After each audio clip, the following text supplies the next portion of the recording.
How you doing? Oh yeah, I'm good to go. I'm just doing a video, boss.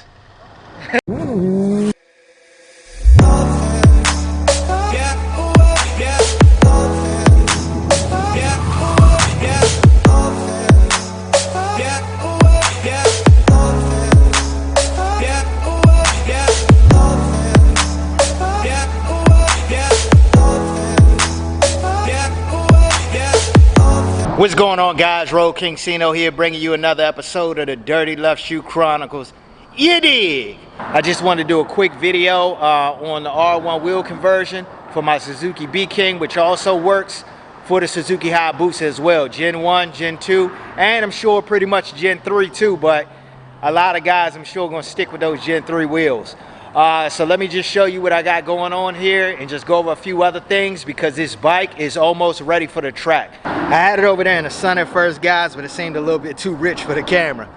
So I decided to bring it into the shade a little bit.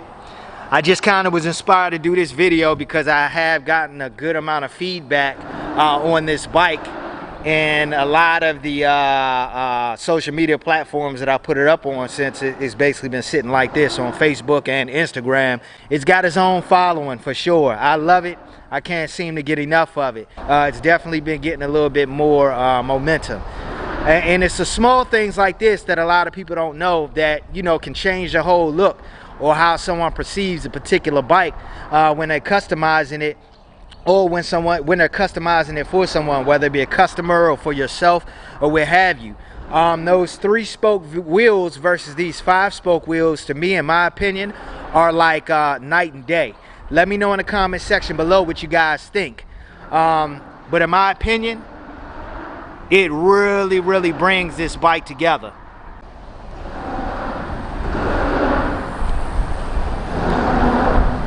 Anybody who's interested in this modification, who might need help with it, just shoot me a message, a DM, personal private message, or email. I help get you right. Big shout out to Chopper Leg Steven on the axle. That's the axle that I went with. As you can see, I went with one rotor. I don't want to hear about, oh, you know, stopping power and this, that, and the third, guys. I know, been there, done that, got the shirt for it. You know what I mean? This is what I'm going with for what I plan on doing, particularly with this bike. As you can see, I got the stock R1 rotor on there. I did have an issue with my wave rotor, not the wave rotors, not the Yaffe wave rotors that I have on my stock wheels, because obviously they don't fit on this R1 wheel. But I ordered a wave rotor for this R1 wheel, and it came, and it was for older wheels, so I had to have that sent back, and I'm waiting on my new rotor to come. But for the time being, I do have a stock wheel rotor on there, a stock R1 wheel rotor on there for the year. These wheels, I believe, were 2009 Yamaha R1 wheels, and they saved somewhere around 4 to 5 pounds if any of you guys are interested in a quick, easy modification for your bike without breaking the bank. So I have owned light wheels before, and you know, just in my opinion, considering what I paid for those wheels versus doing an R1 wheel mod, this is my second time doing an R1 wheel mod on a Busa, or in this case on a B-King for the first time. Same setup. I'll probably go with this every time, just because, you know, I can find other places to put, you know, that $2,000 to $3,000 or more that you spend on those wheels. Now, once you've built your motor out and things like that, guys, you got these bikes as light as possible, things of that nature, then, I mean, you really have nowhere else to go but to the wheels. This particular bike, I won't be doing too much building out on a motor or anything. I'm gonna run it just like this for now, stock bike, and see how fast I can get it first. Maybe next season, if I'm pleased with the results, I might go into it a little bit. I'm not sure yet, but right now I'm gonna be running this bike with the bone stock motor. I'm gonna personally try and get high 8s out of it. I'm a 200+ pound rider on a Street Fighter naked style bike, guys, so there's really no aerodynamics with this bike. So I will be slower than I would be on one of my high boosters or something like that that someone might have seen me on in the past. But just understand, if you understand aerodynamics, you will understand that, you know, this bike is low, but it's not all the way in the dirt, and I will be getting hit with a lot of wind going down the track. But I'm gonna try. My first goal is gonna be to try and pull high 8s on it. If I could pull an 8-9 on it, that'd be great. But that'll be determined for sure, and I'll keep you guys posted on it and bring you with me along the way. I got a couple other things I got to do to this bike before it's pretty much ready to go to the track, and then hopefully the next video you guys will see with this bike will be with me on the track making some test passes. I got a clutch mod that I actually got to put in it, as well as the air shifter. I don't have an air shifter on this bike yet. And I also have my tuner already. I'm going with the Baddest. I just haven't installed it yet, so I'm going to go ahead and install that and tune the bike a little bit. Probably just on pump gas for now. Get everything dialed in and add a little bit of race fuel in it at some point and see how fast we could get this thing, guys.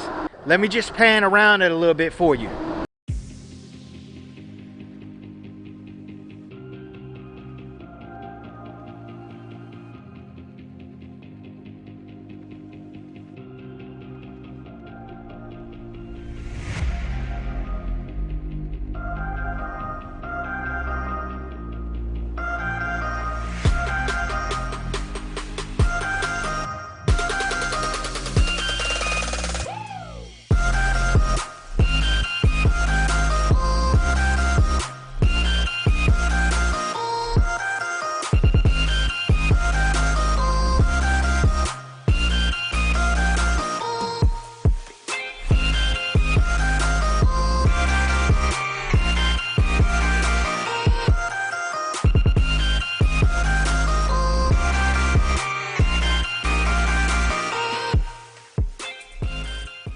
It's crazy because looking at this bike, it's really starting to remind me of like a Super Duke or like a Supermoto. Let me know what you think in the comment section below, guys, about the style of this bike and how it's really starting to look, the way it sits and everything. But it's really starting to remind me of one of those stretched out Super Dukes. Big shout out to Voodoo Industries. Just a little update on the exhaust. For anybody who's interested, I haven't had any issues with burning my damn foot off on the exhaust or anything like that. I knew I wasn't going to have any issues with it, guys. I just kind of was making fun of it, and other people was making fun of it as well. It's not my first Sidewinder. It is my first Sidewinder that I'm using on a street strip bike application. I haven't had any issues like that with it as of right now, and I don't think I'll have any issues with it in the future at the track or anything, because I will be in full leather, so that'll kind of eliminate all of that. And for people who are interested but who might not know, you can see that front strap strapping the bike down. That front strap basically puts pressure on your front forks to be able to lower it without lowering the forks internally. I have them lowered through the triple tree a little bit. I think about an inch and a quarter. And then I have a strap on here as well.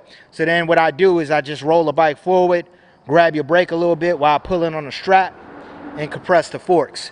That's a good mod to have on your bike if you plan on doing a lot of street riding with the bike as well, and you don't want to go with the cut forks, the internally cut forks. All right, guys, so that pretty much wraps it up for this one. Let me know what you think of the bike so far, especially with the R1 wheels on there. I think it looks great. I think it really brings the look together. It's really starting to remind me a lot like a Supermoto or like a Super Duke stretched out or something. It should be a whole lot of fun at the track. If you haven't done so already, make sure you comment, like, subscribe.